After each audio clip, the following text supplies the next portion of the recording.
ئامادەکاریەکانی تیپی تۆپیپی یانەی برایەتیە بۆ قۆناغی کۆتایی خولی نایابی کوردستان.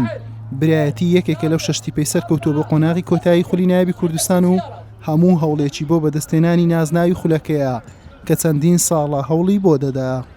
بسم الله الرحمن الرحيم. طبعا اكيد احنا هدفنا معلن من بدايه الموسم هو الفوز بلقب دوري كردستان.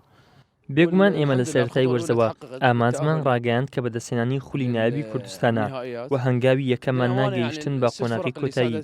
بە ئەمانەتەوە ئەو 6 تیپەی گەیشتنە ئەم قۆناغا هەمویان یەکسانن.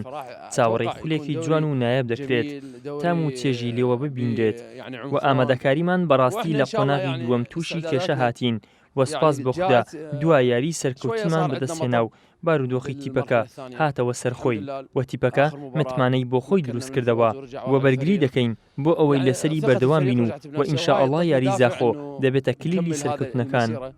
وإن شاء الله مباراتنا الأولى مع زاخو يعني هي المفتاح للفوز باللقب.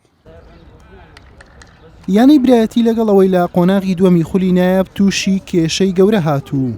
ئەنجامەکانی وەک پێویست نەبوو، بەڵام تیپەکە بە هەمان پێکاتەوە بەبێ گۆڕانکاری و هێنانی یاریزان دەچێتە نێو قۆناغی کۆتایی هەرچەندە پەیوەندی بە یاریزانێکی عومانی کردووە، بەڵام بەهۆی کێشەی ڤیزەوە تا ئێستا نەگەیشتۆتە هەولێر.